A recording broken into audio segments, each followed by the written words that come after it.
Assalamualaikum warahmatullahi wabarakatuh. Perkenalkan, nama saya Seri Sutralena. Saya di sini sebagai moderator dan sekaligus pemateri kedua.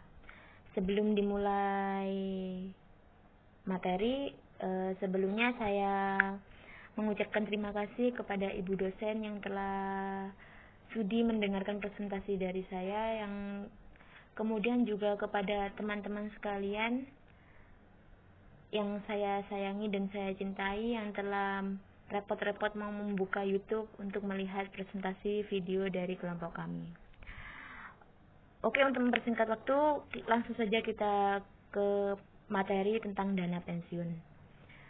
Untuk materi pertama akan disampaikan oleh Eliana, yang kedua saya sendiri, yang ketiga Faris Sulfanur. Oke, untuk materi pertama silahkan. Baik, di sini saya sebagai moderator 1 akan menjelaskan tentang konsep dasar dan definisi dana pensiun.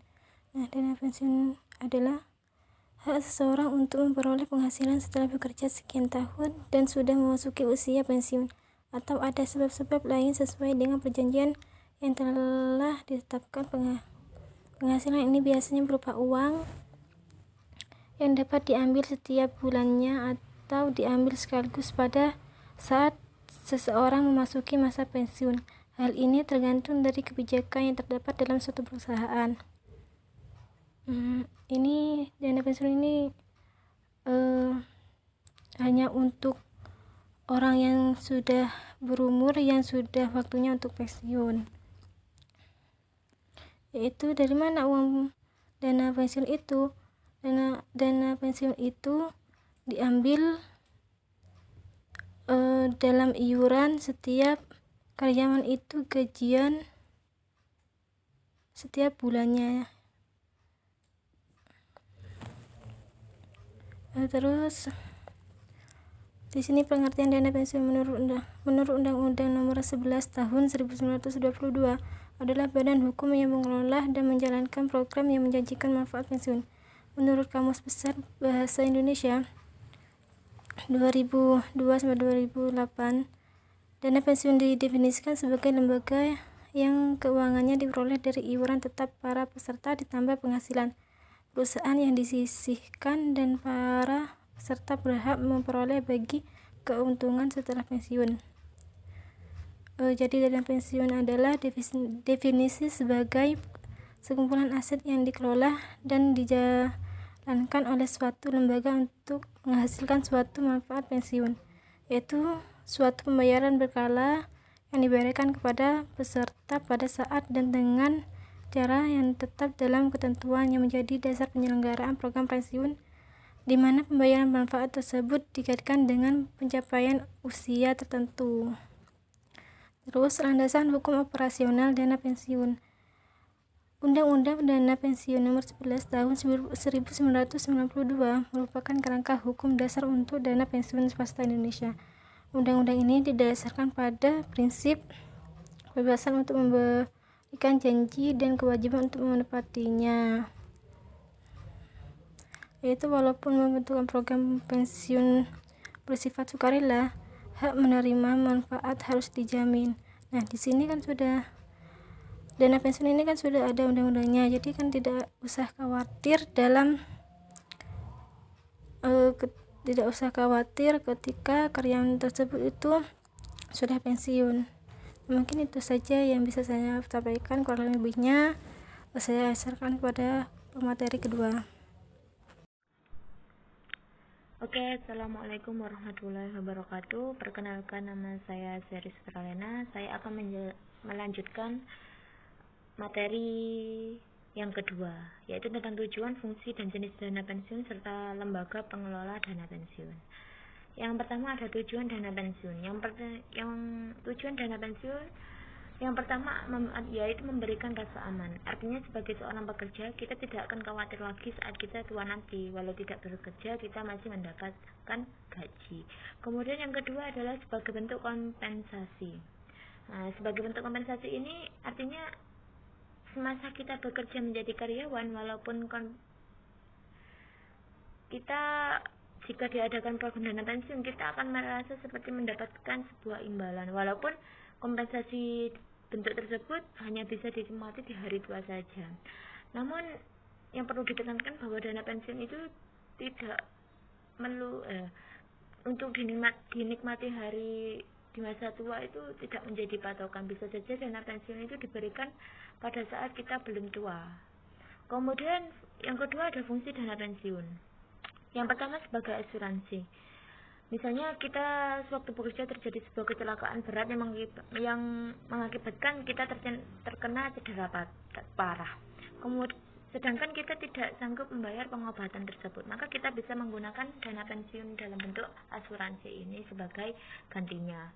Kemudian yang kedua adalah sebagai tabungan. Dana pensiun ini kan didapat dari iuran peserta dan iuran pemberi kerja. Jadi kita selama bekerja kita melakukan iuran itu tidak semata-mata digunakan sebagai kepentingan perusahaan, namun iuran tersebut akan kembali ke kita sebagai bentuk dana pensiun tersebut. Yang terakhir sebagai pensiunan yang bisa kita ambil saat kita sudah tua atau saat kita sudah mencapai batas maksimal umur saat bekerja di suatu perusahaan. Yang kedua ada jenis dana pensiun. Yang pertama ada DPPK. Nah, DPPK ini adalah dana pensiun yang diadakan oleh sebuah perusahaan dengan tujuan kemaslahatan para karyawannya tentunya, kemudian juga sebagai reward bagi karyawannya. Kemudian yang kedua adalah DPLK. Nah, dana pensiun jenis DPLK ini biasanya digunakan sebagai bentuk investasi. Biasanya lembaga-lembaga yang menawarkan DPLK ini adalah lembaga yang banyak uangnya, semisal bank atau lembaga asuransi. Kemudian dana pensiun DPLK ini dapat diinvestasikan dalam bentuk misal pasar uang atau kemudian surat berharga atau obligasi dan juga sebagai saham. Dan tentunya jika kita berinvestasi, tentunya kita juga harus siap menanggung keuntungan dan kerugiannya, dan itu juga ditanggung sendiri oleh kita sebagai peserta DPLK ini. Kemudian yang ketiga adalah dana pensiun lembaga asuransi kesehatan.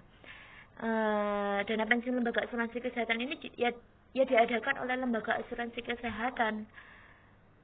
Misalnya biasanya lembaga pensiun asuransi kesehatan ini digunakan oleh para pekerja perorangan atau para pekerja mandiri seperti halnya dokter, pengacara, kemudian pengusaha. Nah, mereka kan tidak punya program dana pensiun, jadi bisa mengajukan program dana pensiun melalui lembaga asuransi kesehatan.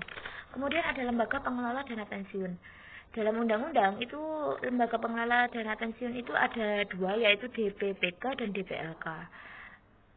DPPK seperti yang saya jelaskan tadi bahwa DPPK ini dibentuk oleh perusahaan yang mengadakan program pensiun oleh orang atau badan yang memperkerjakan karyawan yang punya perusahaan itu mengadakan dana pensiun.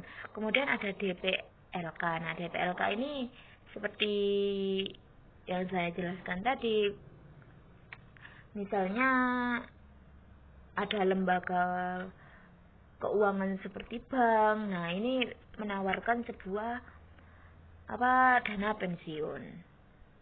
Dan juga DPLK ini dapat digunakan sebagai untuk karyawan pekerja mandiri atau perorangan. Sebenarnya lembaga pengelola dana pensiun dan jenis dana pensiun ini hampir sama jenisnya dan semacam itu. Mungkin cukup itu saja yang bisa saya sampaikan, kurang lebihnya mohon maaf. Wallahul muwaffiq ila aqwamit thoriq. Wassalamualaikum warahmatullahi wabarakatuh. Kemudian akan dilanjutkan oleh pemateri ketiga. Silakan pemateri ketiga. Assalamualaikum warahmatullahi wabarakatuh. Nama saya Farizul Fahnur. Di sini saya akan melanjutkan dari pemateri sebelumnya, yaitu tentang sistem pembayaran dan manajemen pengelolaan dana pensiun. Cara pembayaran manfaat pensiun atau benefit kepada karyawan dapat dilakukan dengan dua cara, yaitu yang pertama pembayaran secara sekaligus, kedua pembayaran secara berkala. Dan selanjutnya yaitu dana pensiun syariah. Merujuk pada Fatwa Dewan Syariah Nasional Majelis Ulama Indonesia nomor 88 2013 tentang pedoman umum penyelenggaraan program pensiun berdasarkan prinsip syariah, dana pensiun syariah merupakan implementasi dari ajaran agama Islam untuk mengelola kekayaan pada masa berkelimpahan untuk digunakan pada masa kekurangan. Quran Surat Yusuf ayat 43 sampai 49. Untuk memperhatikan apa yang sudah diperbuat untuk hari esok. Quran Surat Al-Hasyr ayat 18. Untuk menggunakan sebaik-baiknya masa muda sebelum datangnya masa tua. Hadis riwayat Hakim dan norma-norma ajaran Islam lainnya. Adapun perbedaan antara dana pensiun konvensional dengan dana pensiun syariah, secara garis besar terdapat 3 hal pokok. Yang pertama adalah dana pensiun syariah menggunakan akad yang sesuai dengan jenis kegiatan di dana pensiun. Yang kedua, dana pensiun syariah hanya diperkenankan untuk melakukan investasi di instrumen investasi yang dilakukan bertentangan dengan prinsip syariah. Yang ketiga, dana pensiun syariah wajib memiliki Dewan Pengawas Syariah atau DPS. Mungkin itu saja. Assalamualaikum warahmatullahi wabarakatuh.